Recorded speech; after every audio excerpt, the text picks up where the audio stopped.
Ding, ding, ding, ding, ding, ding, ding. So glad you made it out tonight. John Beasley and I are going to share the podium tonight in Tom's absence. Spoke to Tom just a little bit ago after John and I got here to set up the sound system and all. And they are in Miami today. He just finished up an all-day meeting that had to do with his railroad employment that he retired from. And so they'd had a very pleasant wet day and nice weather, and so got good reports back from him. So they should be getting back into town before bedtime tomorrow sometime. And I'll probably speak to him on Tuesday. But welcome to the meeting tonight. We're so glad you're here. I can't see words I never love and flip, but is anybody here for the first time? No? Well, I'm not going to read you the whole riot act thing. I'll just walk you real quickly through the procedure to remind you what goes on. I'm going to do the hello tonight. John's going to take over the emceeing from near, and then we'll turn it over to our good speaker.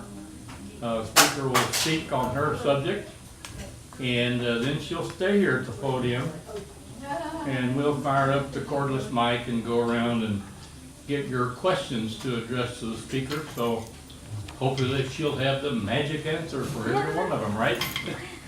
Try. But we always enjoy that. It adds a lot to the program. And then when we finish that, or when we get to the point we have to stop it so we can get on with it, we'll do that.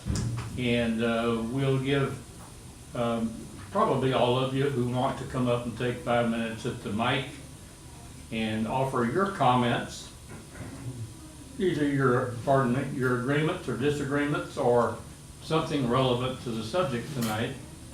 Get your 2 bits in, and our speaker will, I'm sure, listen to what you have to say about her subject.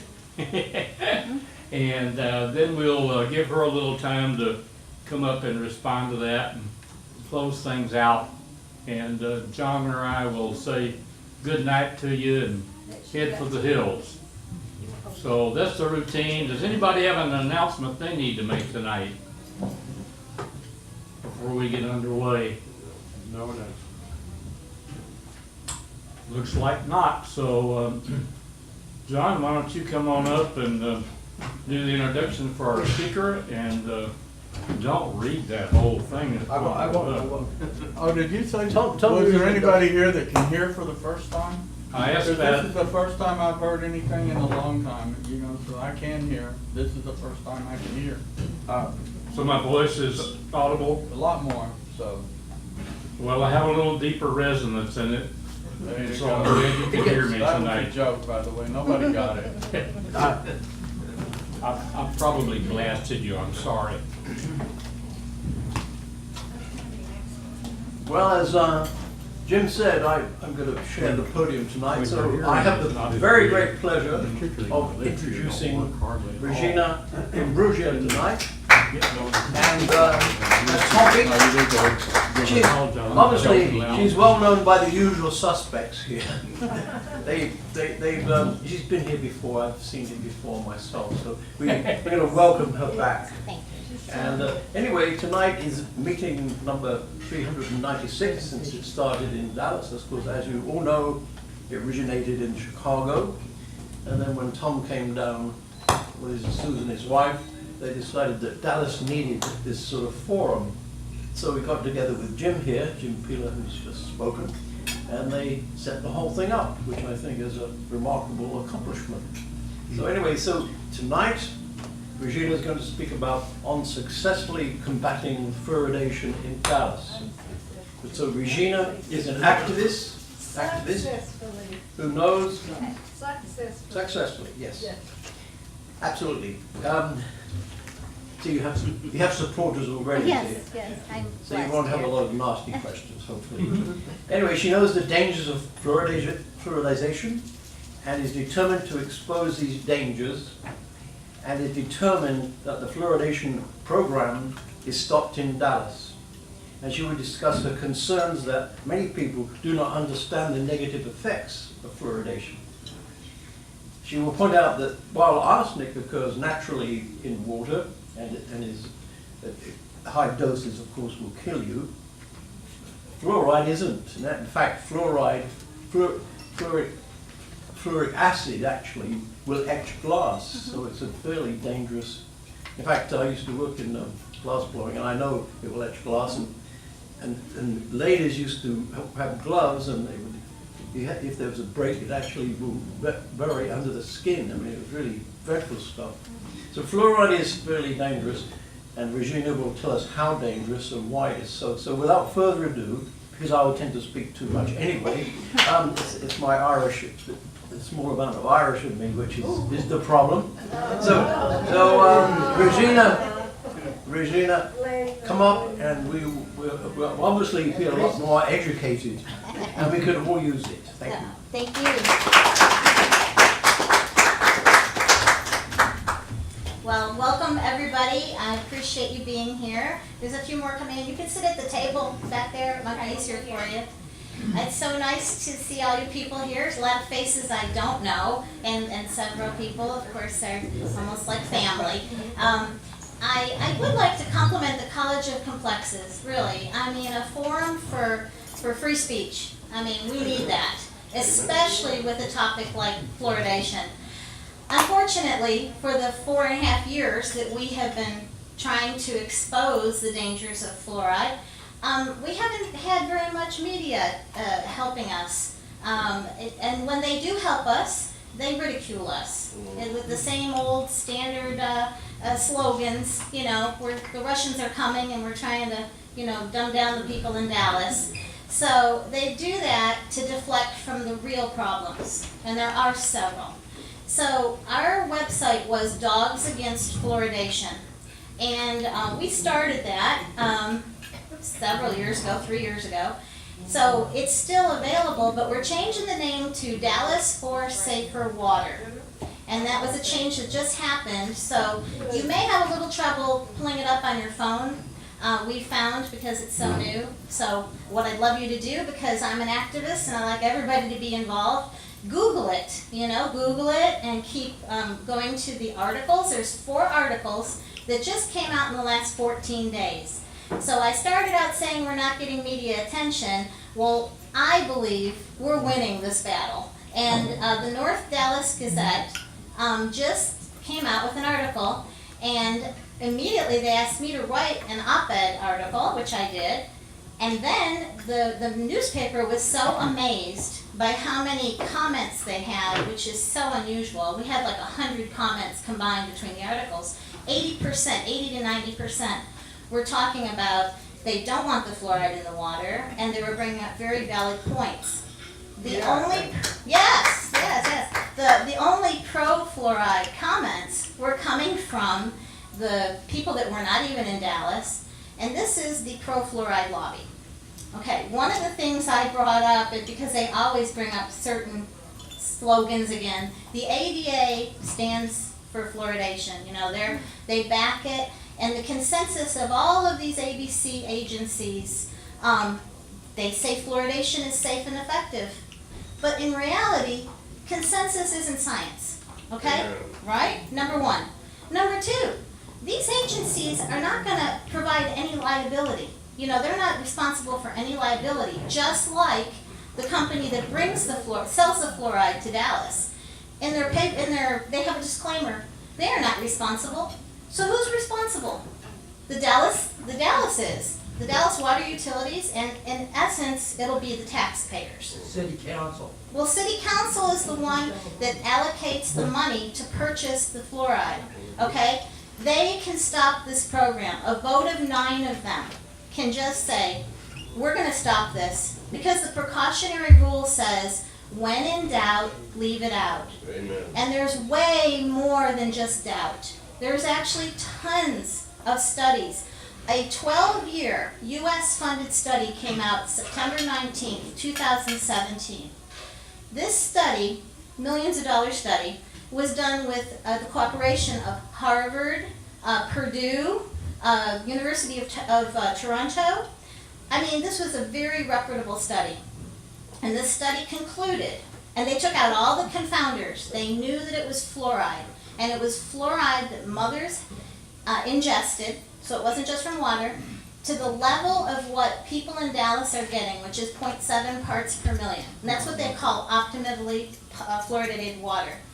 The babies were born, and then they followed them, and the IQ was up to 6 points lower for mothers that ingested optimally fluoridated water. So this study was amazing because it validated hundreds of other animal studies, and this was groundbreaking. This was amazing. But how much media attention did it get? They just very little. They mentioned it and then nothing. Well, we came to the city council and we were telling the city council about it. So now, the city council, there's 15 on the council. They're supposed to be the gatekeepers. They're supposed to be representing us.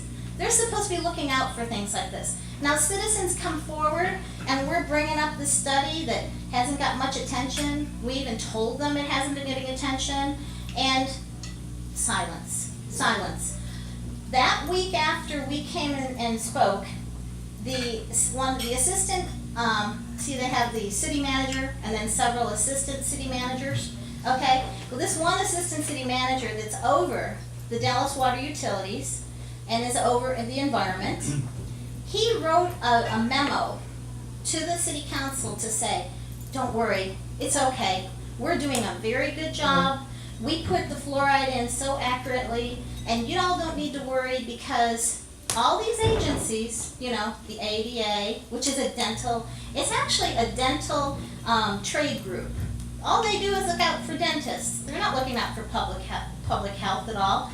And they're actually a profit organization. They're not a non-profit. So, but people, when they hear that, the average person is going to say, well, that's an authority. That's an organization that's looking out for us, when in essence they're not. Well, anyways, this letter that went from the assistant city manager to the council was to make them not worry. Well, this made me happy because it meant that we were over the target just a little bit. For the fact that that city manager thought he had to come and explain what it was we brought to the podium, because we have 3 minutes to speak. And what we were bringing forward, they were a little nervous. Well, coincidentally, I had a meeting with this guy, and his name is, hold on, I'll tell you who he is. His name is Majid El Ghaffri, Ghafry, Ghaffri. Anyways, everyone knows I don't pronounce things right. Anyway, I had a meeting with him 2 days after he had sent that memo, and I had the meeting already set up, okay? When I first came into him, he said, you know, I talked to the Dallas Morning News reporter, and he was saying, and I agree, you're a dedicated person and you're coming, but I just want to tell you, everything's okay, everything's okay. And I'm like, no, it's not. And I had a stack of stuff to show him. My 15-minute time with him went 45 minutes. I have a lot of hope with this guy. He listened, he asked for copies. I had an affidavit a sworn affidavit from one of the people who worked 15 years ago. His name is Robert Carton. I'll look him up for you guys. Anyways, what his actual initials are and everything. He wanted a copy of that. And I brought him some disturbing information that it seemed like he wasn't really aware of. I told him that they are not optimally always dosing our water with the fluoride. I showed him that in a 7-day period, every day it was over the 0.7 parts per million. And I explained to him babies between, infant babies under 6 months old are supposed to have zero fluoride. Yet, people in the poverty area that mix the baby formula with the even optimum fluoridated water is getting too much. And then on these particular days when it was like double, what are they doing to these babies? So he looked concerned and he took that. As we talked, I was explaining to him, I said, so go to our website, we have everything documented, there's so much to see. I said, it's Dogs Against Fluoridation, kind of a funny name, but there's a reason for it, and everyone should know. Look on the homepage, there's the background to the name. And I said, it's because dogs were used in 1884 and they were testing for thyroid issues and goiters. And a lot of dogs died while they were testing for fluoride. And I said that in the 50s they used to give fluoride tablets to people that had hypothyroidism. Hyperthyroidism, to bring it down. Right? Yeah. Yes. So, okay, and he goes, I have a thyroid issue. I go, you do? You might want to look into this information. Because there's so much negative things about fluoride that we could just talk 45 minutes just about how it affects your thyroid. But it affects your bones, it affects so many parts of your body. It's because fluoride accumulates. One of the problems is fluoride accumulates. Now, I handed almost everybody, and if you didn't get one, I'll give you one, to show that when the shipments come, and we're getting our shipments from Solvay right now, they come with a certificate of analysis sheet.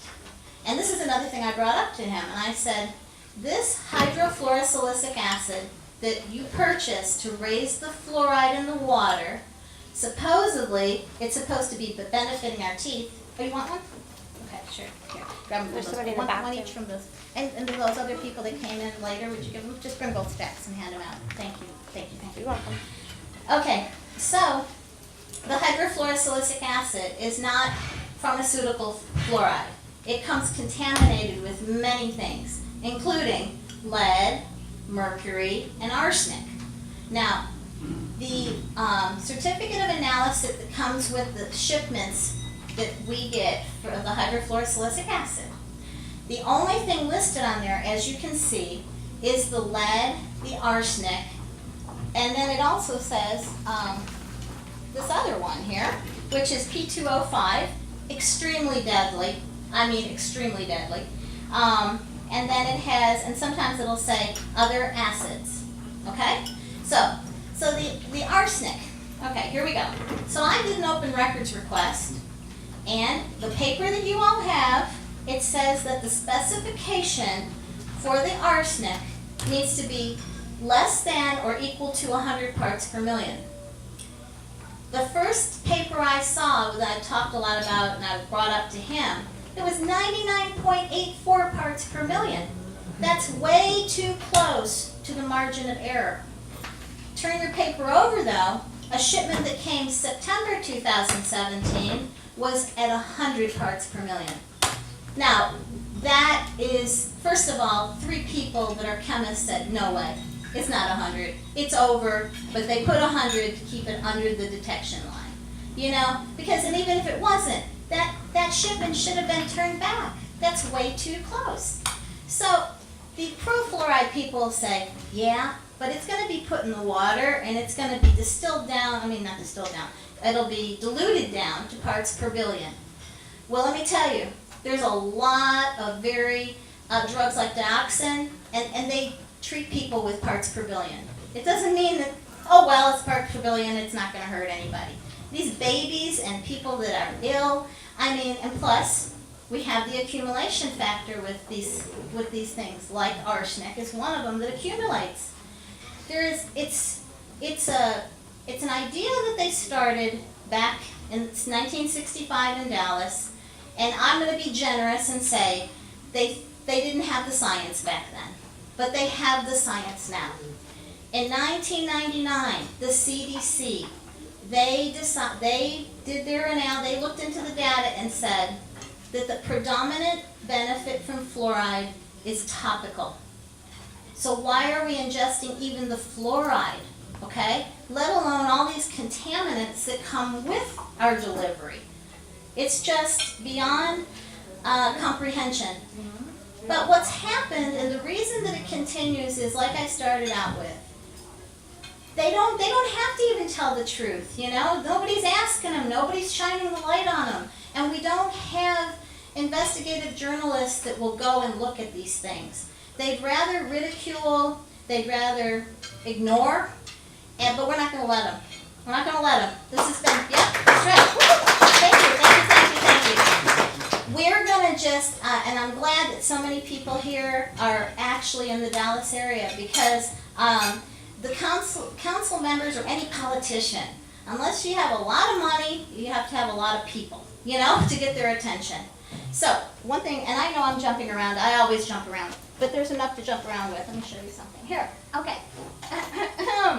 The whiteboard thing here. Okay, this is the assistant city manager's phone number. Now, I'm not kidding. Before this night's out, I want you all to call it and leave a message, because I'm meeting this guy on Monday again, okay? And I want to be on that answering machine that you say something like, you know, Regina's coming to meet you, but her voice, you know, is my voice, you know? This does make a difference. And you know what? When you call over the weekend, it's just going to go to answering machine, so, which is good because it's documented, and also you don't have to spend a lot of time talking. So, we need you all to do this, and then if you don't make the call right now, save it in your phone. I'll hold it up here for a while. Oh, for the camera too. You got it? Good. Okay, so I'll put the number up there again in a minute. Okay, so got a lot of things, and I'm going to backtrack this a little bit. I do believe we have hope with this as an assistant city manager, Mejid. He's an engineer. He's not a politician. As I talked to him, he seemed surprised. You know, a lot of people, when we started coming 4 years ago, nobody had approached them before, and most people would say, fluoride, isn't that good for your teeth? You know, there hadn't been a lot of questioning it. Now, there's a lot of questioning it, and now the problem a little bit is, how do you get off the tiger, you know?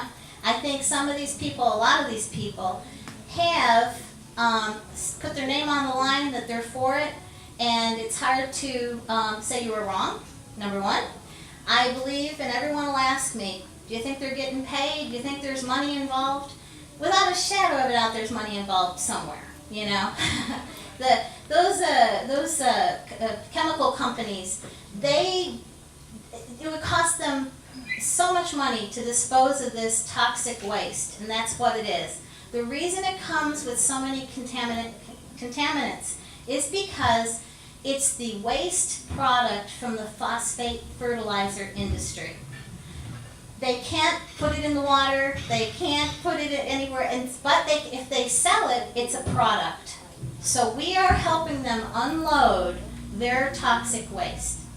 And then it's in the water, and then everybody's got all these problems, but the people in charge want to look the other way. They don't want to face it.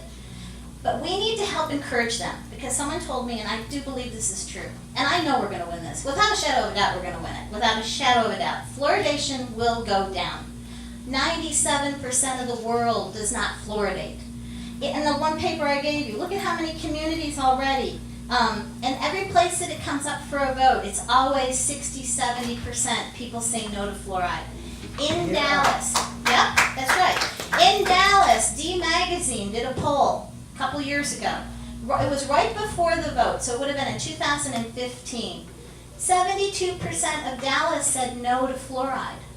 My daughter did you have to go to dallasforsaferwater.com, okay?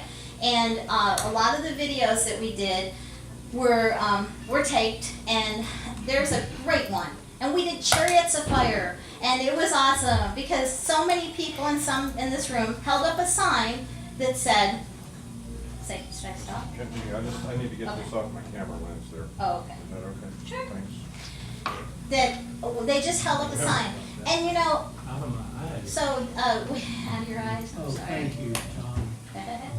So, it went on for 3 minutes, and we had more people. We just didn't have time to get them in there because you'd have to see the sign, and it was like a flash, a flash, a flash.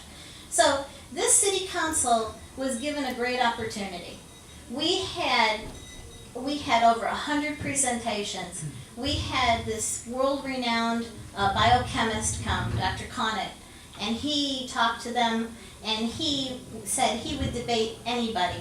He would debate anybody that the Dallas Morning News or anybody would want to put up to debate with him.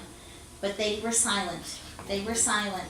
So they're hiding something with their silence, and they get away with it because, for an example, the North Dallas Gazette, they wrote the first article, like I told you, and then they let my article be in there, and then they gave some time to the pro-fluoride op-ed there, and so in the op-ed it was the standard line, you know, that fluoridation is cost effective, and this is another slogan that's not true. They lie. They lie. They said in the thing, which I want you guys to read, they said that in Dallas, because they cost figured it, that it's 49 cents a person. So over a lifetime, it's $39 for the fluoride that's provided for your life. And one cavity costs $250. So see, it's so cost effective.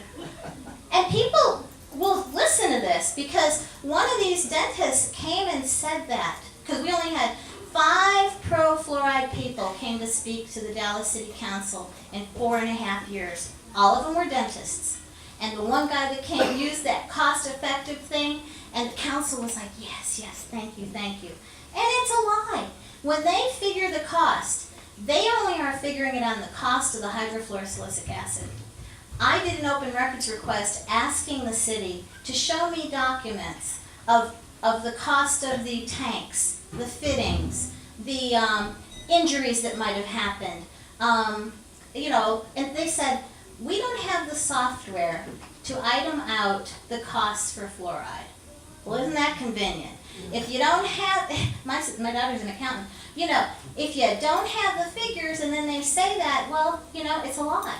And on top of that, they haven't figured in this dental fluorosis, which was supposed to, when it first was being discussed about fluoride, they said, the promoters back then, said that there might be 10% of the public might have a discolored teeth, but it wouldn't be tooth damaging.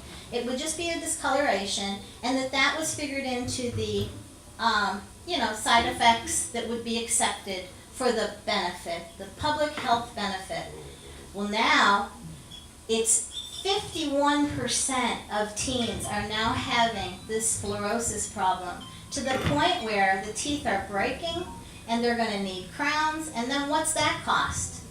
Let me tell you, they're lying. They're not putting the right data, because the cost of cosmetic dentistry, tooth repair, and then what about the cost for the people that are avoiding fluoride? You know, how many, I bet you, almost everybody in this room doesn't really want to drink tap water, you know? No, right? So they're not figuring the cost of that. They're trying to say how cost effective this is. They're not considering, let me think, I even had because I did a rebuttal, I think. And what about the overfeeds and accidents? Let's talk about accidents. I'm concerned. I'm concerned about the workers, because the history of fluoridation, when they first were coming out with it, it was horrible. I mean, if you go to the movie, I don't know if all have seen it, but I have some copies for you. It's called Fluoride Poison on Tap. And these, before we go, anybody that wants a DVD, I'll give you one. This Paul Wittenberger and Chris Maple, they came to Dallas and they interviewed Sheffy Cadane, the brave city councilman that was standing up against fluoridation. And then they also got a drone and they went to Mosaic in Florida, and they flew over the contaminated areas of where they're taking where they're taking the phosphate out, and the damage that it's caused. And since that time when that movie made, there's been 2 major accidents, I guess you'd call it. A sinkhole happened, and all this radiation, somebody's nodding their head, the radiation went into the water, and it took 13 days before they told the residents. We are constantly getting ignored. The people who are getting injured. Think about the people in Flint. How long did it take? The activists were telling them there's lead in our water, our people are sick, the hair's falling out. It took this one activist 2.5 years. 2.5 years, which at the time I thought, look, we've been going 4 years here, over 4 years. That's criminal. I mean, it's so criminal. People are being injured without a shadow of a doubt. The harm of ingesting fluoride is bad enough because it's another one that accumulates. Only 50% leaves your body, okay? Even that's a healthy person with good kidneys. The reason it's a environmental racism issue is because the poverty areas tend to have more diabetes and kidney issues, so their body doesn't filter it as well, number one. The reason is because their diet isn't as good usually, and that a lot of them aren't able to avoid it, so they're drinking more of this fluoride. So that's the fluoride. That's horrible, so it's not good. But then you add in the arsenic and the lead. Now the lead is bad enough. In Dallas, Reuters, I always say that wrong, but y'all know what it is. In January of 2017, they did a study on Dallas. And the area code 75215 was over the limit, where the government has to come in and tell you it's bad, I guess, or fine you or whatever. That's in area code 75215. The additional thing about this hydrofluorosilicic acid is it leaches lead from the pipes. And that's another reason why putting this hydrofluorosilicic acid is environmental racism, because most of the houses in the poverty areas are older houses with older pipes, and so there's more leaching. We've told them this. We keep telling them this, but they're not listening. They're not listening. We need a louder voice. We need everyone here to call 670, I know the number by heart, it's 214-670-3738. That's the city secretary. And I figure she's a secretary, so I ask her to connect me to whoever I want to be connected to. So I just have to remember the one number, and just call. Leave a message with the mayor. Ask them, why will you not have an open debate about this? Why won't you ask the stakeholders what they think about it? I have sat through some of these quality of life and environment committee meetings. 45 minutes they were talking about whether a homeowner can put a fence in their front yard and what kind of material it can or cannot be made of, because Ricky Callahan had an issue that the fence, some of these people were painting the fence multicolors, and they had to discuss whether they thought that was, acceptable or not. Well, he had brought it up in the committee, but he wasn't there for the vote. So they were going to defer it to another time. I mean, are you kidding me? I mean, it's beyond frustrating, but we're over the target, guys. We are so over the target. And we're going to keep pushing now. Because in Flint, it did come, and there were indictments. There were indictments, that's right. And some went to jail, and some lost their jobs and stuff like that. So, that's good, and we bring that up to them, right? That's right. Now, another thing too is, 6 nonprofit groups in November of 2016, and some other people, our group was in there too, by the way, we petitioned the EPA on the toxic, it's called the toxic tort, anyways, it's under toxic, it's a part of the thing you can sue them on. And again, everybody knows these kind of things are not my strong suit, of acronyms and stuff like that. But you can look it up, it's easy. It's on the website, okay? So, the deal of it is brought this petition with 2,500 citations of the poison and that they need to stop putting fluoride in the water. The EPA looked at it and said, this is not a priority.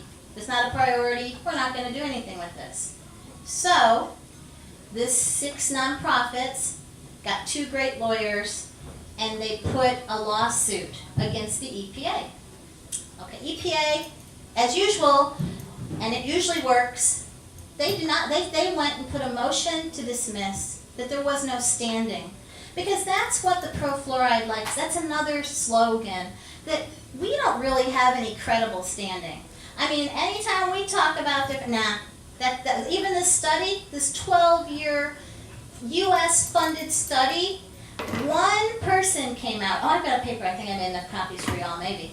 One person came out and said, that study was in Mexico, it doesn't apply to America, because they put fluoride in their salt.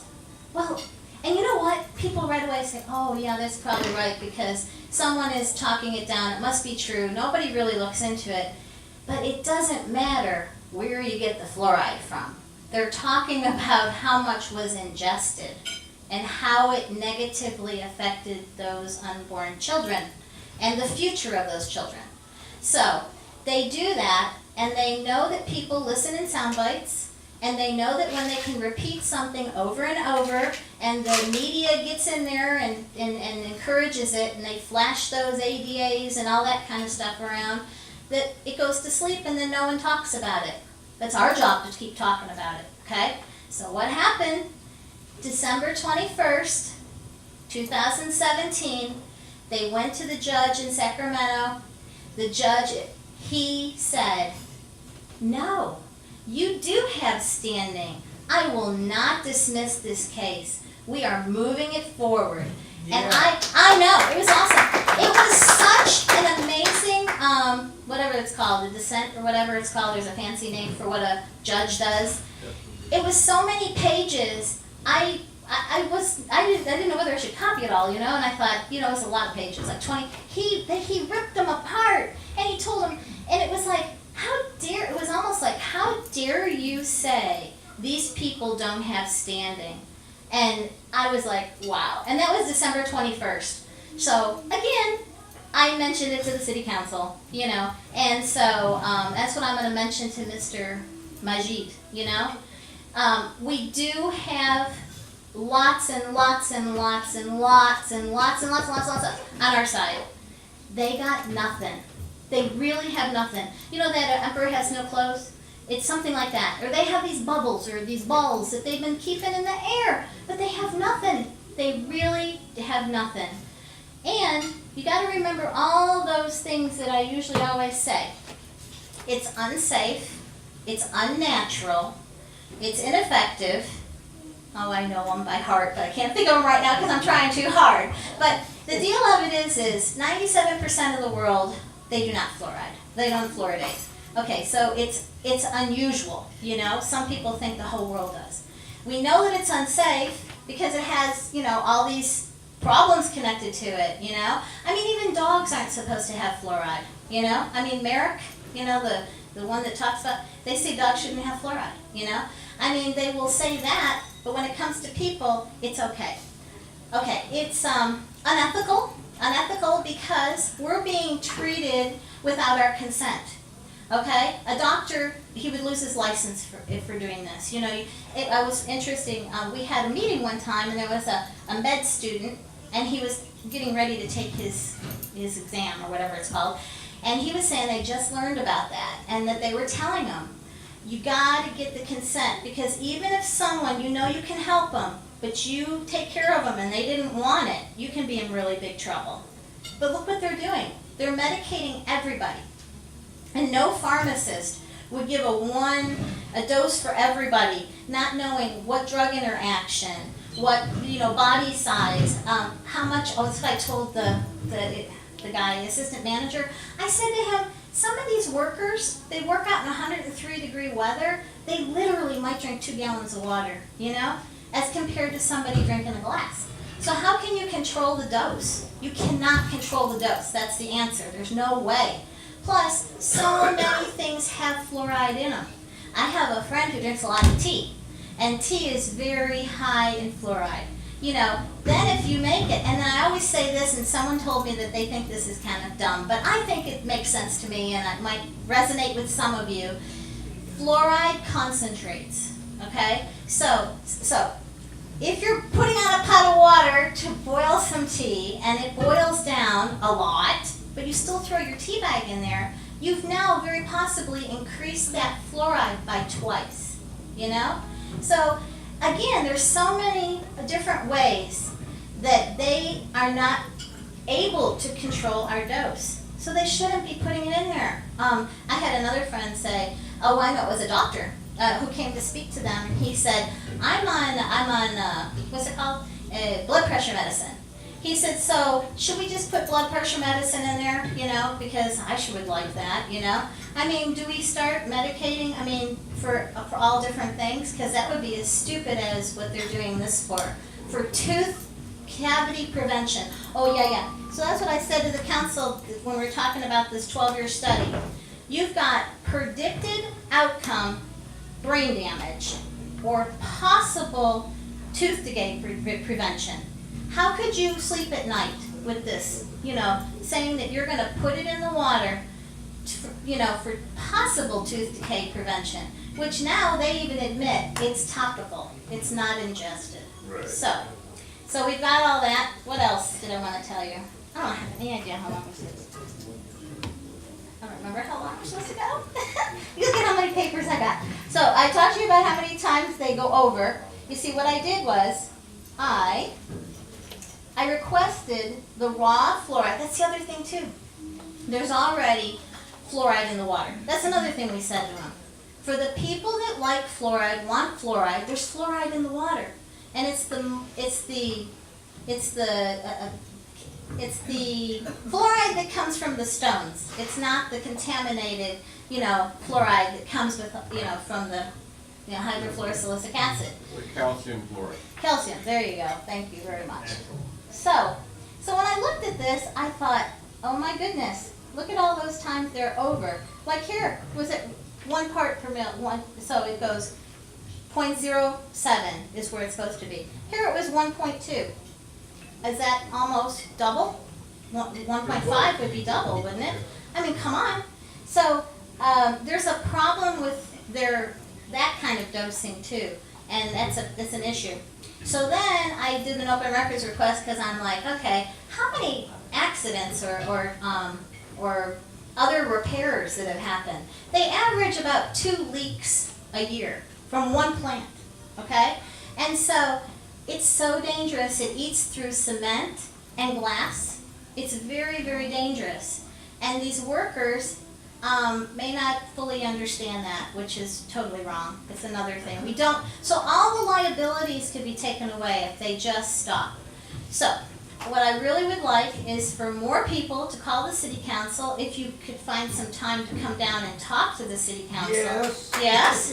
You know, they only give us 3 minutes. If I had time, I would use my 3 minutes to complain to them about we only have 3 minutes. But I don't want to use my 3 minutes because I got to talk about fluoride. And we only have 3 minutes once a month. Isn't that horrible? When we first started in December 2013, you could come 4 times. Only one of them could be in the morning, and you could talk for 4 minutes. But then, and the city council decides the protocol for the meetings. There's something really wrong about that. Yeah. Oh, well, let me tell you one more really important thing too. I know we were over the target too because they censor our 3 minutes. And you know that might sound like conspiratorial or something, but it's real. If you go on the website, you'll see. They always turn the camera to the screen. So if we brought a video or someone speaking, because we would have doctors do a video, and then and the audio would be there, and then abruptly they stopped doing it. So they said that they don't have to put it on there, even though the reason that they have remote viewing is for people that aren't able to come to the chambers, and supposedly we have a city council that likes transparency. Yet, yeah, that's what they say. They say they're all about transparency. Yet they will not show our presentations. Our 3 minute presentations. Yes. And so let's see. Let me see. So let's see now. What else? Oh yeah. Let's get back one more thing. What time? I don't know. How many more minutes? 12 minutes. 2? 12. 12 more minutes. Okay. Let me tell you, this is real important, and I mentioned it quickly, but I'm going to say it slower. It's the North Dallas Gazette. they have, if you go there and you Google it, North Dallas Gazette fluoride, you'll see there's 4 articles. You go to the article and it'll say comments. And on one of them it says 5, 40, 26, whatever. You press that one, you have to scroll through the comments and read them. We have really smart people. And I don't even know some of these people. I mean, this first person on there, Jay Willie, is anybody in here Jay Willie 6? No? I don't know who Jay Willie 6 is, but they have a good comment. Okay, so you scroll down, and then it'll say comment. You can write your comment. It only asks you for an email, and you don't have to, use your real name on there. I do, but you don't have to. And then post, and then it'll be in holding for a while, and then they'll put it on. I noticed that they're behind a little bit, but we need to get the comments on there because trust me, City Council is going to be noticing this for one thing. And another thing, the reporter has part 2 coming out. So there's another article that's going to come out. So I've been challenging a lot of the other reporters in the Dallas area. But these reporters that see us in the City Council, they get to know who we are and everything. And I was asking them, why aren't you going to write something or whatever? And they said, I wrote one for you and it didn't do me any good. And then another reporter said, what they do, and I said, what do they do? Do they do something to you? And he said, yes, in a way. When you write what they're happy about, like Jacqueline Floyd, she wrote some pretty terrible stuff, you get patted on the back. It's subtle. They're not real out there. And then if you write something that's in their mind against what they want you to write, you end up getting some pretty rotten assignments. So that's how they do it. Another reporter told me, I pitched it, but it goes to the editor, and they said no. So we could try sending more messages to the editor, but my real feeling is that we work on the city manager, okay, one more time. If anybody missed it, maybe now you're a little more encouraged to write it down or put it in your phone. I was even thinking, while you're here, take a minute, everybody, and get on your phone and let's leave them a message. What's it like, no time like the present or something like that, just leave a message. Oh, they're taking pictures of it. Good.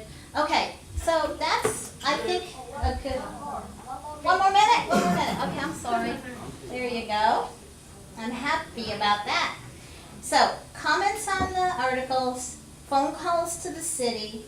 Does anybody and everybody know who their city council person is? Pretty much, some of you?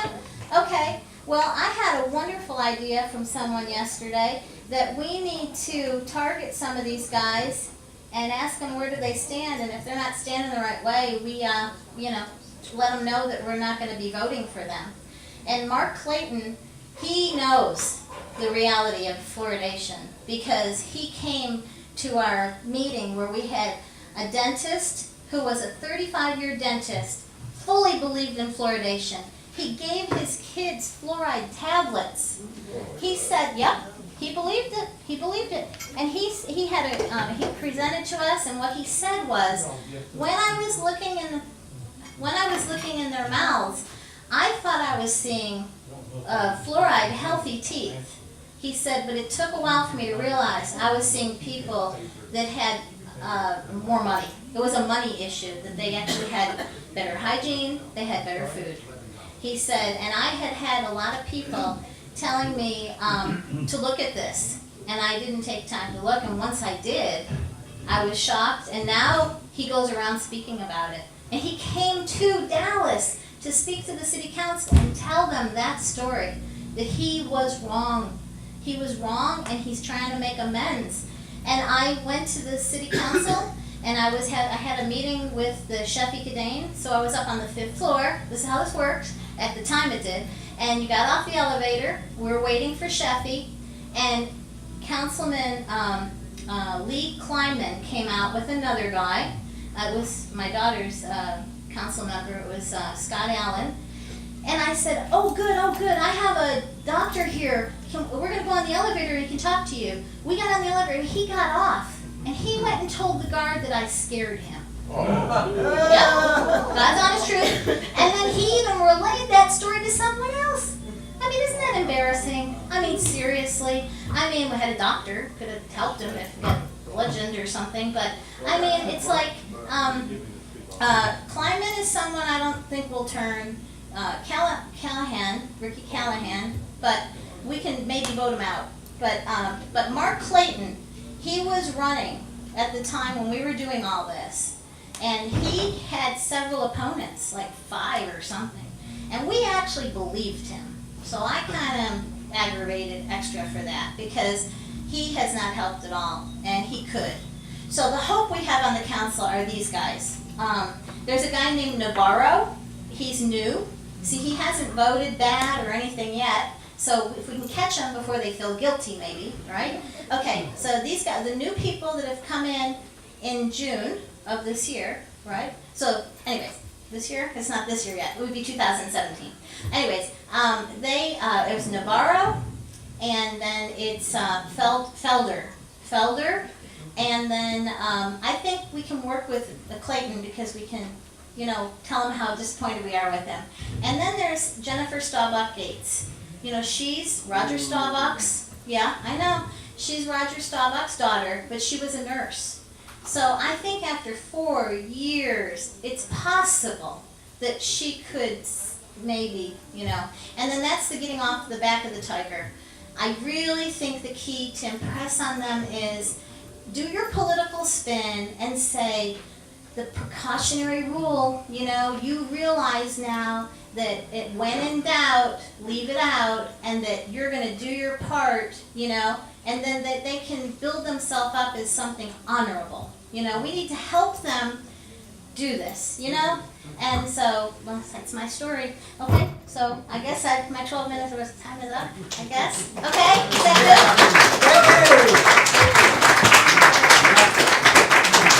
Here, okay. Okay, question time. Let's see if this thing works.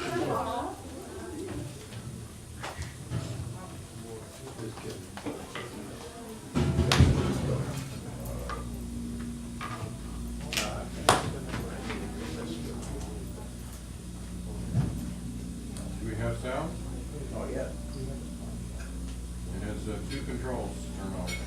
Now what, turn this up? Well, have Jim do it. Oh, Jim can. Yeah, Jim can. Yeah, we'll do that. Let me have it for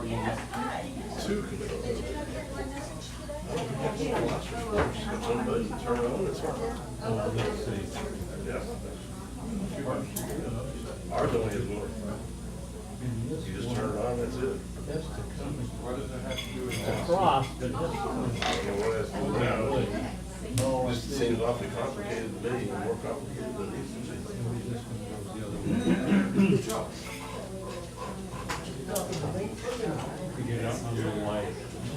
Okay. Oh, but while you guys are waiting, why don't you call that number and leave a message? be. Yeah, there you go. So at least 10% of you, somebody called. You did it yesterday? Yeah. But you left a comment. Did you call this I guy? called for that number. You did already? Yeah. Good job. Good job. I'm impressed. I'm What impressed. about other cities other than Dallas locally around here? Okay, other cities in Texas. Well, College Station, they stopped 10 years ago maybe. That's Okay, What about like population. Richardson, Plano, Nope. Harold? Very bad. Bad. First question. My question is, what about other cities in the Dallas-Fort Worth area? There's, dozens of cities around Well, Dallas. 25 communities gets Dallas water, and they have no other option. That's all they can get, And then when you go north, at McKinney North in that area, it's another water district, and they tried fighting it, and they gave up. A lot of the people just totally gave up. So in the actual Dallas area, it's all fluoridated, and that's not true. And when you get up into Denton, some areas in Denton, they do have unfluoridated because they have a small little district. Oh, and I'm so sorry, very, very important, Highland Park doesn't doesn't fluoridate, and they never have. So that's another comment that you can make to the counselors and to the city manager. Highland Park doesn't fluoridate. And University Park also. Yeah, it's the same one. 3,500 communities, and they never have. And they don't have a dental crisis there either.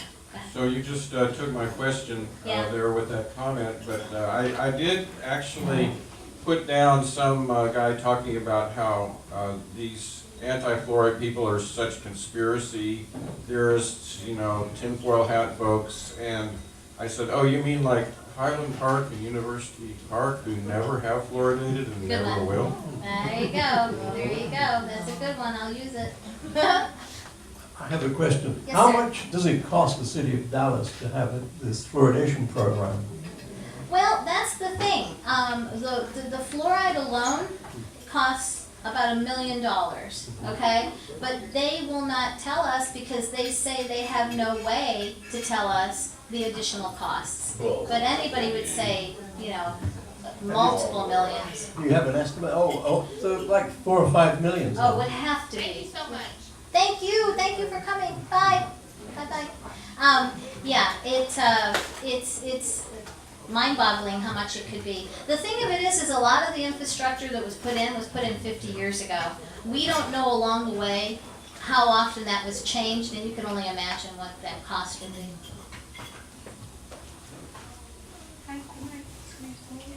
When we purchase this fluoride, it has so many contaminants in it. I would think that would be alone, reason not to put it in our water. But I guess they don't take that into consideration. Nope, they don't. What they will say is, it's part of that goes with the package, that it's still worth it for the poverty areas to have this benefit, and that we're unfeeling that if we want to take that away from the poverty areas, and that, and they also will say that these contaminants are controlled and also they're diluted. But as I said before, dioxin is prescribed in parts per billion, so, and, so there. Hope that answers. One of the issues with rock phosphate fertilizer mining is that usually that shares company with uranium That's right. mining. And many times the phosphate fertilizer has trouble with being radioactive. Do you want to speak to that as far as the fluoride? I will, without a shadow of a doubt. It's listed on their product sheet from Mosaic that it does carry uranium with it. And also my daughter spoke at City Council and explained this, and in Dallas we have a radium problem. I mean, in Texas, they're detecting a lot of radium, and that's also a contaminant because in the formation of the phosphorus, it's at the same place where uranium is. So that's why when they mine for one thing, they're going to get the other thing when they collect it. So it's not a surprise. So. Questions? I don't need a microphone. Oh, yes, you do. Would you go to anyway? For the recording. For the recording. Hey Regina, I've heard you mention in your presentation tonight and in some of your previous writings the term stakeholder. That's right. Now, would you please elaborate on that, because I might not be 100% in the clear on that. Thank you. Okay, sure. Well, it's a word that I heard listening to all the other meetings that the city council does when they're trying to get the opinion of the voters, of the residents, and they call them stakeholders. And so they have sent out postcards to get stakeholders' response. They have held town hall meetings. They have done online polling, and a multitude of things. It's not just like how to spend money. It's like how many entrances should we have into Love Field, or just a lot of different things just to get feedback. But they will not do it for fluoride. 4.5 years. We've begged them, we've asked them, and they just said there's no interest. So we have to let them, they don't want to hear. Kind of like how they do not calculate how much the real fluoride cost is. They don't want to hear the stakeholders' response because the majority of people in almost every place that it's ever asked, it's 70 to 80 to more. You know what I did too, and I'm going to bring him tomorrow? Somebody on Facebook just asked the question, tell me about fluoride, pros and cons. I have, and within less than an hour, there's all these responses. Poison, don't go for it. I mean, it's like nothing is pro-fluoride. So I'm going to just show him that. It's anecdotal, it's not scientific, but it speaks volumes. Okay, somebody's got a microphone? I had to give it back. Oh, give it back, okay. In most things in life, money controls. Has there been any effort to figure out how much money is going to these city council members? I've had people ask me that for quite a while. This is not my forte of following up these kind of things. And I've said to people, I'm sure there might be a paper trail or money trail, whatever it's called, but I can't do it. It's not that I wouldn't think it's a good idea. I'm just not that person, you know? But the other thing too, they're not dumb. I'm sure it can be, looks like a donation or it's a this or that, you know? So I can't answer that. But I have always questioned that this could be coming from the more county level. I know county is involved with the human, what is it called? Health and Human Services and stuff like that. And so it could be a grant type thing where all the cities in the county have to comply with the public health initiatives or whatever, or they won't get the grant, and there might be a pressure and a money issue there. But I don't know that, and I'm sorry. When we were in the Dallas City Council meeting one time, I don't recall the councilman's name, but he made a comment during the fluoride debate that it had already been established, the precedent to medicate the public, he considered. And that he felt that the city council had a legal precedent to medicate us. And my question to you is, if it starts with fluoride, where does it end? Oh, this is true. This is true. You know, a lot of people, or some people know, and it's on the website. I sued them in JP court for a reason, because I wanted documents to be brought forward, and the lack of the documents was going to be brought forward because they couldn't produce them, because I know they are not doing the proper testing of this hydrofluorosilicic acid. They haven't done it for years. And prior to that, they were required to do 20 toxicological tests on every batch and then provide that data with a sample. They don't do it anymore, and no one has pushed it. So I thought, I'm going to sue them in JP court for two reasons. I didn't want to set precedent if I screwed it up, you know? Plus, it's a lot more money, and I couldn't do it myself in the next level up, you know, the county level, what district I guess you call it. So in JP, I can talk like I do now, and it could move forward. We had a case. We did. We really had a case because I was suing them for them deciding. It was an administrative decision. They didn't have to decide yes when they signed, should we purchase this hydrofluorosilicic acid. If they just didn't allocate the money, then they wouldn't have the money to buy it. Fluoridation would end. It would have rolled back to the city manager, and they'd be like, well, we have this, you know, we have this, it's called what's it called with an A, that they are required to do it by the city, and then there'd be dialogue, you know.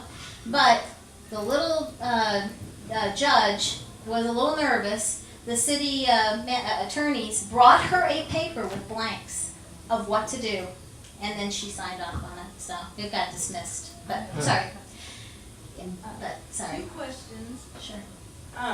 One, what are some other cities in the United States that fluoridate? And two, what happens downstream in an overused river like the Trinity River? Okay. That's two questions. Okay, sure. Well, I'll tell you what, most of all the big cities fluoridate. You know, the top 9 cities, we're one of them. That's why we need to stop it, because we can help the domino effect, okay? So I think 70% of the United States fluoridates, but Albuquerque, New Mexico, They stopped fluoridating in 2011 because they had a natural fluoride level of 0.5 parts per million, just like Dallas. And they decided to save the money. They thought they had enough fluoride, and they've been fluoride free. So yes, and that's really good, and they've held strong to it. Now the pro-fluoride people say that you can see the result of not fluoridating with higher tooth decay after 1 year of not fluoridating. Another lie, because in Alberta, Canada, there's Edmondson and then there's Calgary, okay? Same population, they're about 200 miles apart, and one stopped fluoridating, okay? So 6 years later, they were doing a study, came out last year. The pro-fluoride people cooked the books and said, see, fluoridate, the non-fluoridated people, their cavity rates are up. It only took our people about 3 months to find that they falsified the information. When they actually then did the proper comparison, the non-fluoridated area was a little bit better. Not only just the same. So that's another one, and that just happened. See, this is what I mean by, we're coming to a point here. I really think we're getting there. I mean, it's being exposed in so many ways, so we're gonna win this. Go ahead, sir. Portland, Oregon. Yeah, Portland, they've been trying to get that place fluoridated for years. 64% voted no. So that's not, yeah, and that's really good. What about taking it up another level, another notch up above the city level to the state? Okay, that's another one. Yes, we could do that. And if anybody wanted to try, I know a couple of state representatives that would maybe move it forward. The session before this one, Don Huffines said he would put legislation forward, and he mentioned it to Kleinman, because that's the council member in his district. Kleinman turned white as a sheet, you know, because these council members don't like when the state mandates something. They really enjoy their what is it? Control. Yeah, the control. Yeah. Yes, there are Yes. other ways to purify water, and it seems like, what is it, ozonate the water? Is that a lot cheaper? Are you familiar with that? Well, the ozonation, or whatever you call it, that's more for purifying like the bacterias and stuff like that. To get the fluoride out, that's another thing that's very costly for people. You know, it's so tiny that when you filter it, the fluoride goes right with it. You know, you have to have special filters, or you can use reverse osmosis or distillation to get the fluoride out. So, if you're talking about for making the water healthier, I believe we do use ozone a little bit in Dallas for the bacteria part, but then they add all the garbage in afterwards, and that's how it works. They bring the water to the plant. There's 3 plants. They clean it, you know, with all the chemicals. The last process is they add the hydrofluorosilicic acid in. Yep. Well, since you brought it up, I know that there are large cities in Europe that only use ozonation and use that to bacteriologically, virologically clean up their water.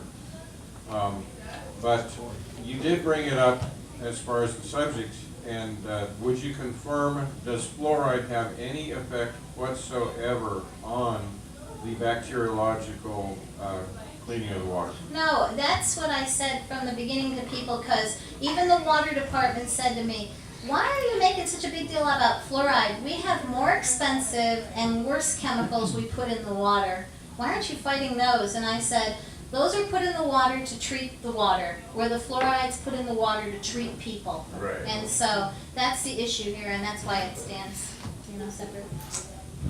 Are you familiar with this? I used to be able to find this on the internet. In the last few years, I cannot anymore. But in Nazi Germany, they used to put fluoride in the water in the concentration camps to dumb the prisoners down and make them passive. That was the thing, I forget the name of the German pharmaceutical company that produced the fluoride to do that. It's a well-known name. But this used to be available information on the internet. It's not anymore, that I can tell. IG Farben, right. Well, I just generally don't go there because it diverts from the things that we have so strong to they're solid, you know, for them to stop. And if we're not able to show them enough documentation, it just gets them off on a trail, you know. Another thing we're very careful not to say is take the fluoride out of the water. You know, we're saying just don't add any more. The process for removing the fluoride would be very costly, and we're not, you know, requesting that or looking for that. But that's what they used to do to us the first 6 months they would always bring it up. Well, if you want to take fluoride out of the water, and they would just get the conversation going somewhere else. So that's why we avoid that much. Go ahead. Another thought here, I've heard some encouraging things coming out of Austin. Okay. I've heard a couple legislators, and they're actually talking about lowering property taxes or getting I've rid heard of them that. if they can, Yeah. which is like absolutely amazing that somebody's even thinking about that. What about if we got some legislation from Austin that required any city in Texas to have a vote if you're going to put fluoride in the water? That sounds. And that means the city council would have to submit to a vote, I like which that. they don't control. I like that. I haven't heard that. But I think that might be That's a something- legislative effort. We could talk to I our legislators like and say, that. why That's don't we good. try that? That's very not, yeah, that's a good idea. That's a very good idea. Very good idea. Don't listen to those other people, Ken, you're not stupid. I guess you're aware how much dental, the cost of fluoride treatments are and all. It really is a big business. You mentioned that briefly. I know it can go up to $200 or $300 when you go to get your teeth cleaned and the treatment and all. And so I'm sure that's why the dentists are very unhappy about removing it. Yeah, I think they don't want the stigma out there either. I think they just want it to be, oh, don't worry, it's safe, it's good. They don't want to bring up anything where we, you know, where our side has brought the proof forward that it is dangerous. So, yeah, they want to just, yes, sir. So why is it that the dentists are for fluoridating water when apparently it reduces cavities and therefore reduces their income? So what's the explanation for that? Well, I would say there's two things. Number one, just because they say the ADA, you know, supports it, only 50% of the dentists are part of the ADA. And of them that are in the ADA, not all of them support, you know, are for or against fluoridation. So it's another one of those things when you say dentists are for it, you know.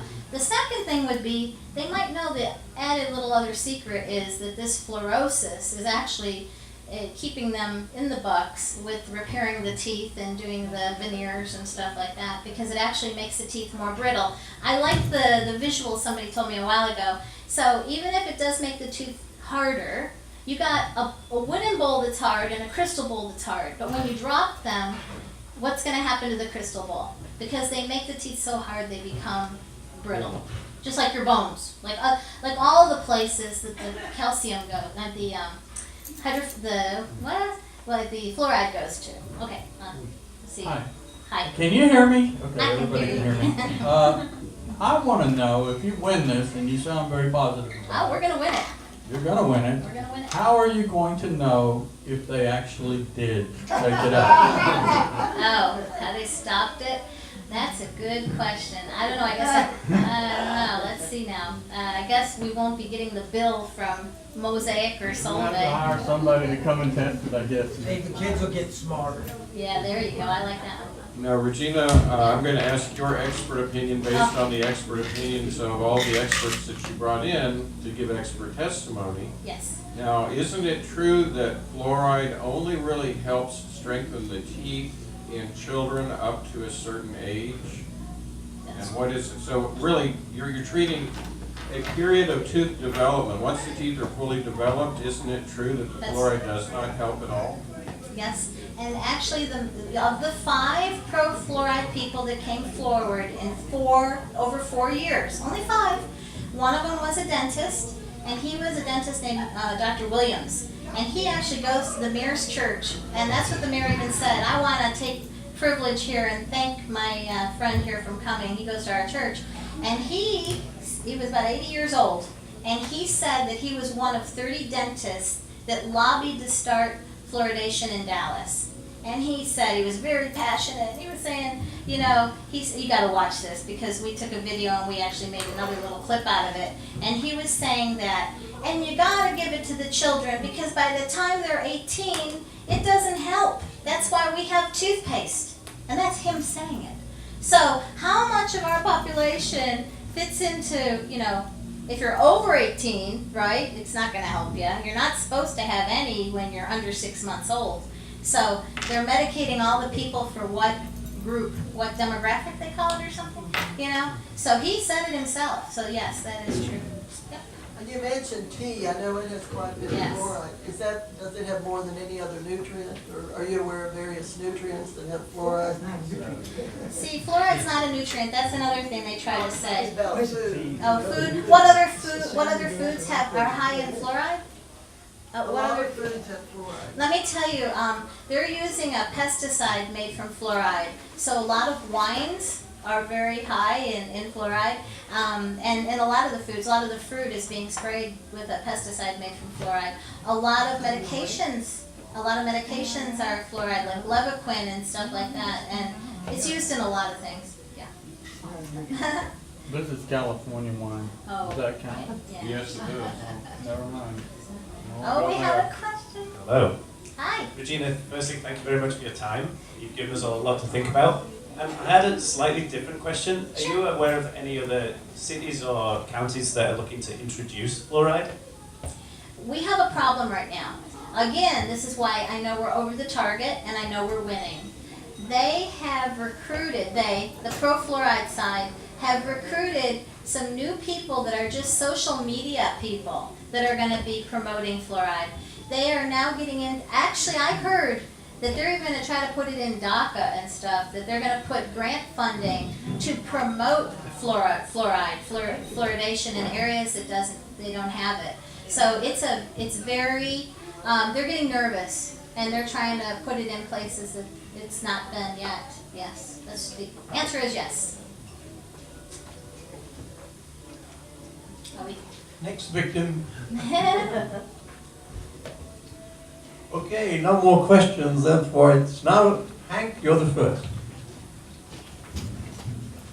Hey, thank you, Regina.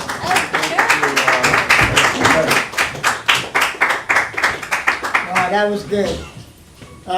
Thanks for letting me come up. I had to leave early. That was very interesting. How many people here are on the fence about this or still want more fluoride in the water? Is everybody pretty much convinced that this was a valid presentation? Yes. Everybody? Okay.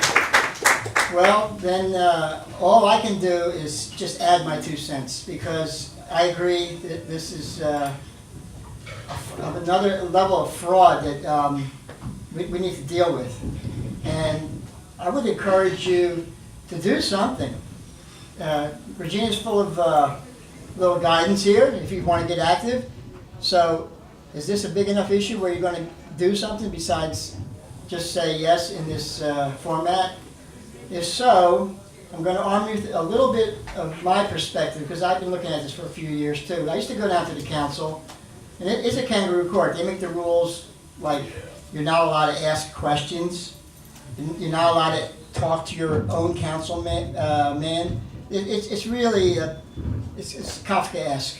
And anyway, my perspective as this thing's developed, and you know, hindsight's worth is 20/20, is that they tend to sidetrack us with this dental issue. That was the original excuse. I don't know how valid, how much they even believed it at the time in the 50s, the 60s. But when they go on and on about all kinds of dental things, you don't want to get bogged down there. You might want to know that the worst cavities records are in the fluoridated neighborhoods. The best are not. Highland Park, Denmark, wherever you want to go in the world, the absolute worst, the absolute best, or the opposite of what they're telling you. So beyond that, I don't want to get too much into it. But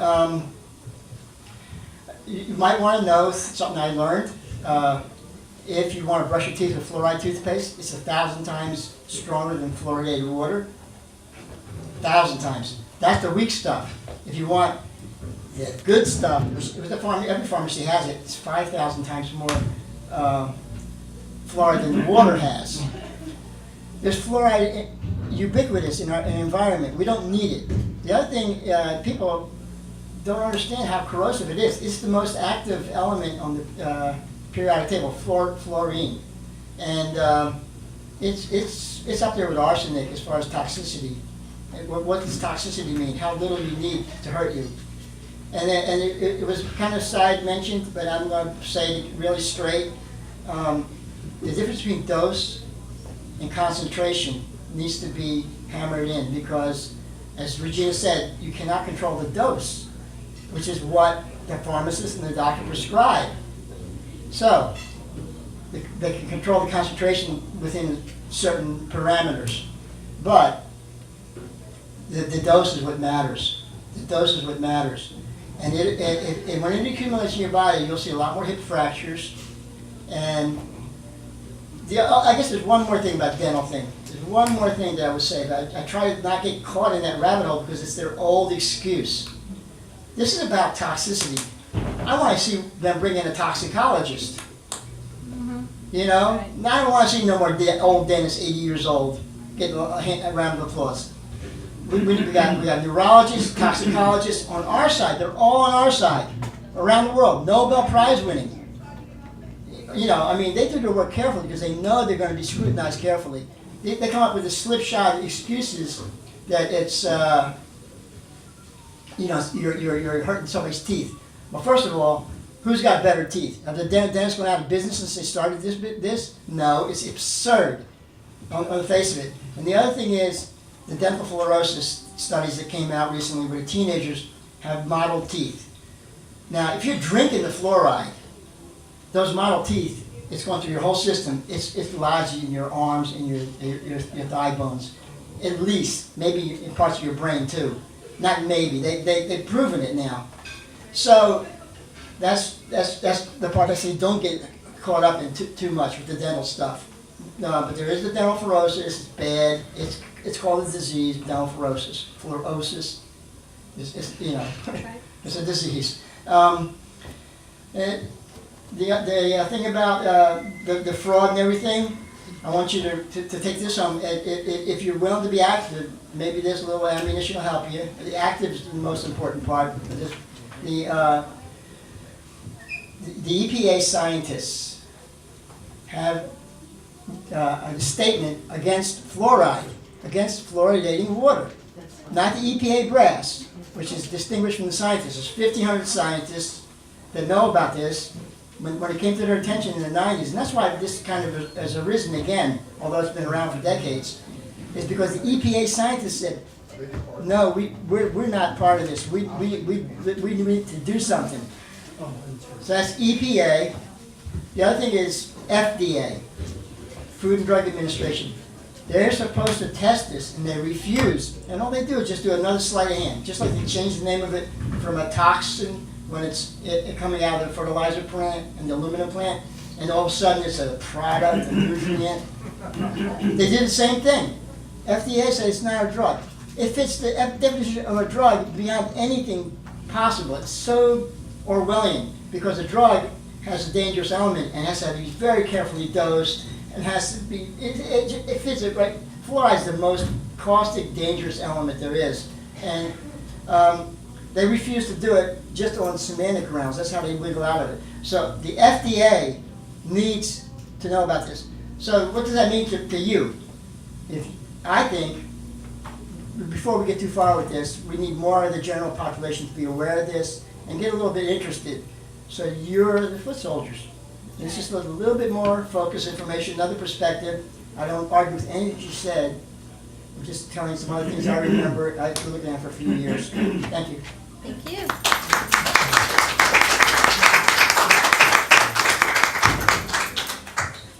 Years and years ago, gosh, I was in my 20s, I was trained to sell water filtration, and they educated the heck out of us on a lot of the issues with water filtration and that sort of thing.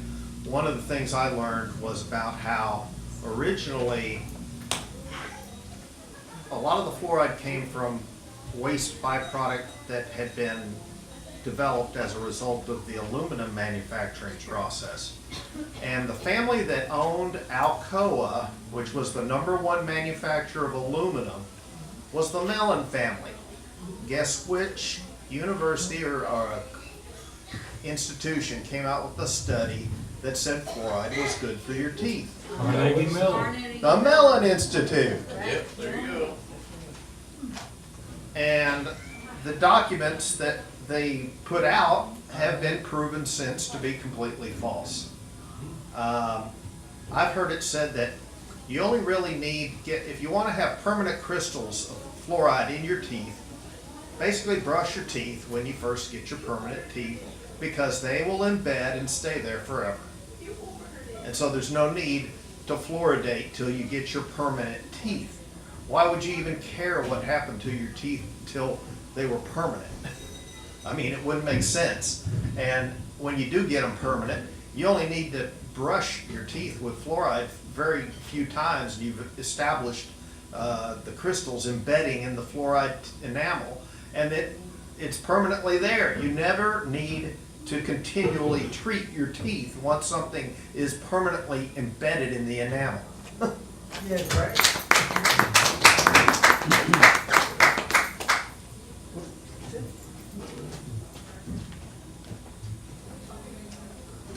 Well, we've heard a lot of talk about how fluoride makes teeth white, but what it does to the entire bone structure, including teeth, it embrittalizes it.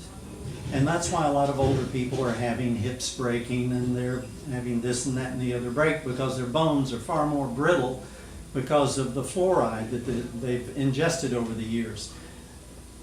You mentioned that fluoride normally is calcium fluoride in nature. Well, calcium is a metal that is also very chemically reactive, hence fluoride, the most chemically reactive chemical, bonds immediately in nature with calcium. So we have calcium fluoride, and that's a strong bond, and that's not basically going to hurt us. But when you go through the process of all these chemical things they do to make the aluminum and make the fertilizer and so forth, they break the fluoride away from the calcium, and it forms this hydrofluorosilicic, however you pronounce it, acid and so forth. That bond is not nearly as strong as the bond with calcium. So when that fluoride and that molecule gets into your body, it wants that calcium, because that's where it has the most powerful bond. Hence, it goes throughout your body and chemicalizes with the calcium in your body, your bones, making them brittle. There is nothing good about fluoride in the human system. Never has been, never will be. If you want to whiten your teeth, there are other ways. Go on the internet and look up on YouTube. There's several different natural things you can do to whiten your teeth. Now, I went with Regina at the first presentation to the county level.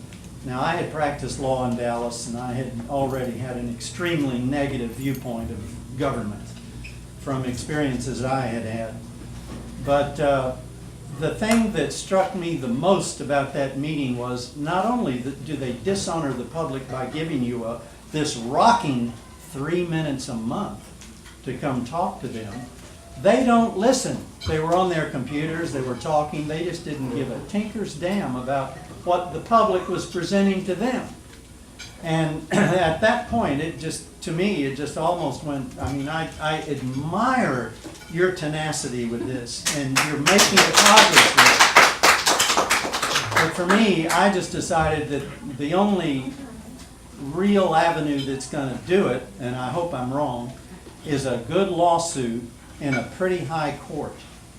And I think that when you have these people in the city council putting that stuff by their orders into the water, you're having them act as doctors without a license, and patients that are not even their patients that are being given these prescriptions. And I think there ought to be some criminal statutes against that kind of stuff. There certainly are civil laws against that kind of thing for the damages they're doing to the people And I would like to see a nice, large class action lawsuit against all the city council members, all the mayors, all the people involved for however many generations they're still alive.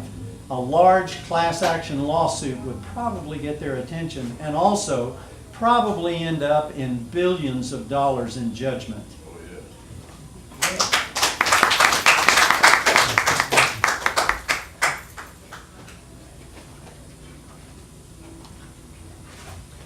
Well, I don't know if I can emphasize how important it is that we push back. We need to push back whenever we have governments on any level overreaching what they should be doing for us. And it's been probably a month and a half now, I'm not exactly sure on the date, but I noticed that all at once I was sick with the flu. Ironically, all my cats were sick with feline flu. A bunch of neighbors were, and we had pretty rapidly after that we had 7 deaths from the flu here locally. And all this is happening, and then a friend who will go unmentioned came by and just happened to share the information that there'd been a notice in the paper that they're going to be doing a biological experiment to help with planning in the case of a biological attack on the Dallas area. And I thought, well, okay, you just attacked the Dallas area. I can't prove anything, this is conjecture. I mentioned this to somebody day before yesterday, and he said, well, I just went on the internet and I don't see anything about Dallas, but they're saying Oklahoma City is, Homeland Security is doing a biological test in Oklahoma City, and they're trying to get the, like the pandemic spread when they put something out there. Well, they're infecting you with something. I remember years ago somebody bringing up that in Title 50 of the U.S. Code, that they make provision in there. All they have to do is inform you. All they have to do is give you public notice, and then they get to experiment on the American people. So I would say fluoride's not the only problem, but this is an area where we need to push back and push back hard. Because if we can turn things around, if we can get the public on board and get enough public interest in turning this around, then it's time to go after some of these other issues. This fluoride is the beachhead. I really think it is the beachhead where we need to take the beach and go from there.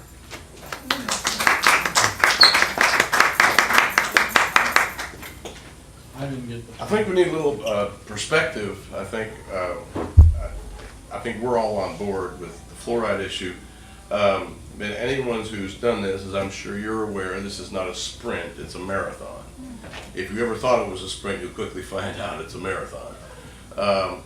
But fluoride is not the only issue, as John mentioned. We also have chemtrails in the sky where they're dropping strontium, barium, and aluminum, and God knows what other organic agents on us. We also have glyphosate, genetically engineered crops. We're getting hit from all sides. It's almost as if somebody was orchestrating it. Call me a conspiracy theorist. But it seemed, the way the city council is acting, they're acting like somebody is paying them to do this, and they're getting paid too much to take it out. And that's probably what's making them hang on so hard. Because I don't think it benefits them particularly to have fluoride in the water. There's something else they're getting. So I guess my point would be is that we need to keep up these efforts, but not just these efforts.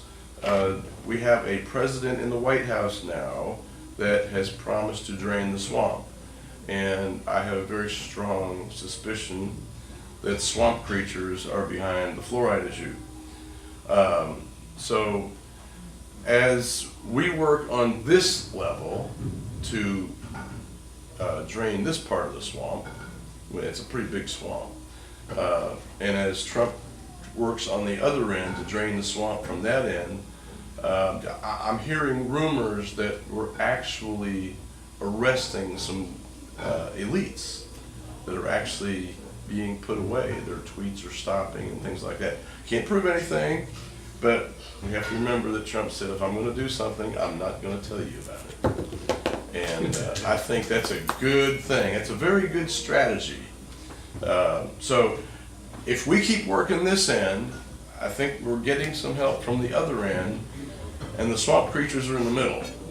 So I think we're kind of in a pretty good position. We just need to keep it up and keep pushing, and I think the swamp creatures are going to get squeezed out.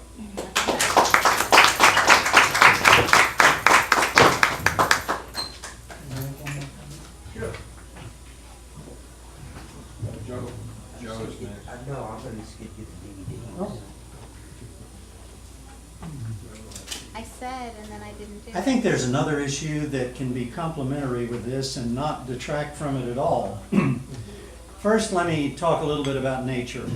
First, I mentioned that nature is smart in combining that fluoride with calcium in nature, so it really is not a problem. It's not so active anymore because it's strongly bound with calcium. Well, nature is smart in a lot of ways. Woodpeckers will only peck into dead wood in a tree. Termites will only eat dead wood. Now, nature is smart in this way. I had a friend years ago who was growing tomatoes in these containers he had in his backyard. And some friends came over from Garland and looked at them and said, well, Jim, what are you doing?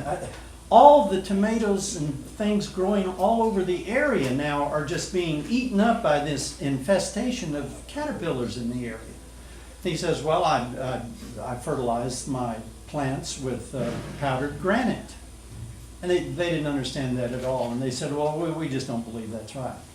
And he said, go home, get some of your caterpillars, bring them back over here and put them on my plants. And they did, and they sat there for days and didn't take a bite.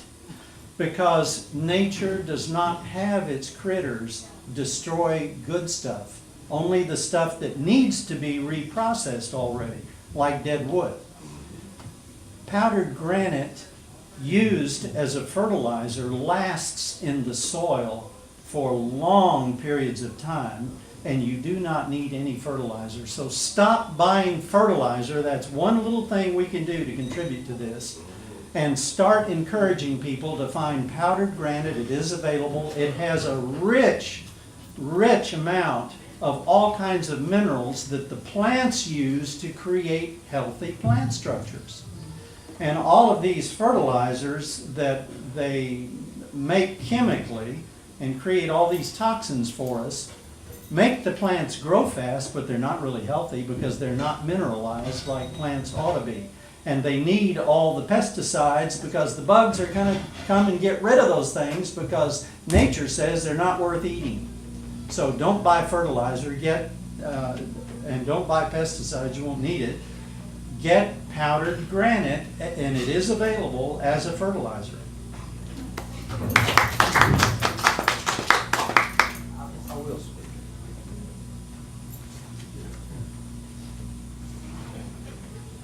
Bring it home, Joe. I've done some looking into how to remove or reduce the amount of fluoride you're getting in your body. Most filters is not going to touch the fluoride. If you're going to filter your water, you've got to use a reverse osmosis filter. They have a whole house filter, which is too expensive for most of us. You can get an under sink model that's just services your kitchen sink, and that works very well. Bottled water, many bottled waters, they add fluoride to the bottled water. So you can probably look up, find a list on the internet that lists which bottled waters do not have fluoride and which ones that do. After that, it's a good idea to take additional iodine into your system because that keeps your glands, your thyroid and your pineal gland healthy. Another thing is they've discovered that boron, the mineral boron, if that's taken, it helps flush the fluoride from your system. Another thing is tamarind. Tamarind is a fruit. It's, you've probably heard of tamarind tea. That helps it helps you urinate the fluoride out before it can actually affects into the body and the skeleton. Those are good. I believe that lemon and water is probably helps with this. Other than that, avoiding fluoride, reducing it. You're not going to eliminate it all. You know, you get it. It's in your shower. It gets absorbed through the skin. It's in our vegetables because all the water that waters our vegetables, it takes it up into the plant, and then we ingest that. So it's like impossible to get rid of it unless the city would stop adding the stuff to it. So I hope that's helpful. That was helpful.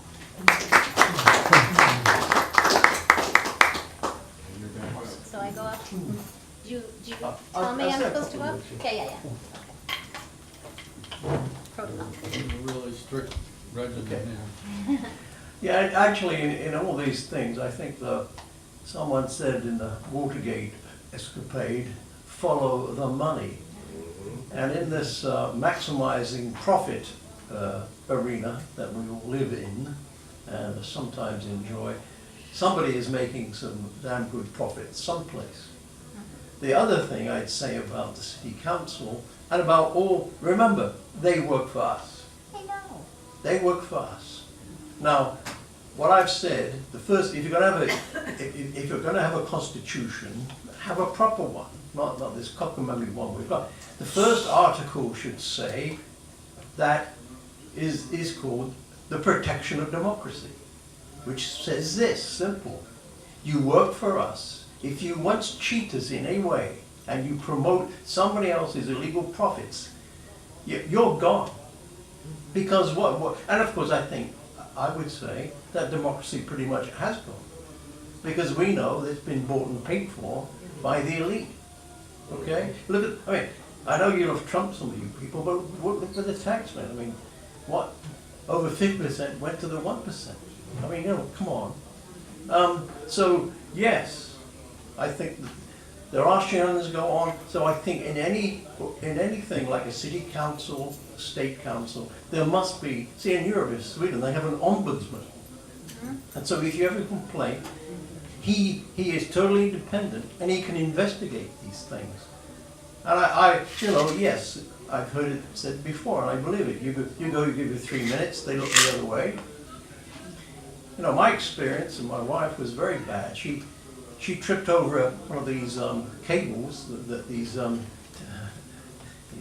companies lay around for TV and so on, and they never bury them. And this happened to be in the garage she didn't see.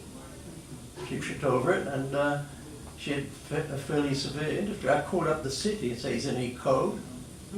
And the reply I got was, "Oh well, if we did anything like that, it would hinder the immediate servicing provider." It was incredible. Anyway, so yes, there must be a much greater check on any form, any level of government. And I'm for that. We should have an open, it's called transparency, total transparency, top to bottom. Who's making the money, who's bribing whom, and so on. But as we know, this system, which I've discussed before, is open to bribery. Do you realize that in almost any month of the year, there's some election going on somewhere? So, literally, billions of money has to be collected. Now, who has the money? It's not you and me. We can give our $20, $100. But you're talking about hundreds of millions of dollars flowing into this whole corrupt system. And I think that this is just another example that somewhere, someone is making some money. The question is, now, if you had an ombudsman, you could say, okay, look, I'm a citizen, blah, blah, blah. Investigate this and tell us what's happening. On everything they do. You look at the water costs in Dallas, they've gone up, 3 times in a factor of 3. How come? Well, we know why, because they're completely incompetent in the city of Dallas. But the other thing is, the poor always, like in an apartment, they bill it on the total volume going in. Now, you know, so that's, so the poorest pay the most, actually, okay? In water and everything else. And renters, because, you know, if you rent some, you know, the homeowners can have a deduction, okay, from the home, you know, as you know. Not renters don't, they actually pay more. So in that practice, since more, the poorest nearly always rent, they get hit by double whammies and so on. So, you know, yes, you know, I see corruption in all levels of government. And I think most people see it. Yes, there is a swamp, but it's a controlled swamp by the people who pull the strings and have the money to pull the strings. Because that's the way on this maximizing profit system we have works. So,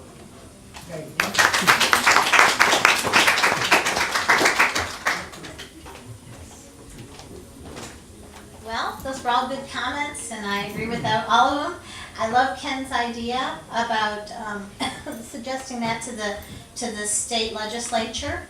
That's a real good one, because you're not really picking on anybody. No, you say just have a vote. Yeah, every area should have a vote. Yeah, that's really, really good. Okay, so I had a great time tonight. It was great. I'm glad to see so many people that are aware. And as you talk to people, I think you'll be surprised and share the information. Be sure to call that guy that I'm going to meet with. I'm going to meet with him on Monday. So, you know, make sure that, you right? Put it upside Oh, down here we for go. comedic Upside relief. down. Oh, there you go, there you go, there Be you like go. George Bush, you know. One more time. I think this is an opportunity, and I do think we're making a difference, and I know we're gonna win. As you can see, you know why I know? We have so much on our side. They have nothing. And I think eventually, I mean, the emperor has no clothes. It's becoming real to people. Amen. All right, thank you, everybody. Thank you, Fellowship Reflexes. Thank you. Let me get out of the way. anyway, I will do what Tom usually does and says, you know, I thought it was a great presentation tonight. I thought she presented herself very well, with conviction and so I thank her. So, you know, a round of applause and thanks for Regina. I think she did very well tonight. Oh, thank you. Thank you. Thank you. Here you go, John.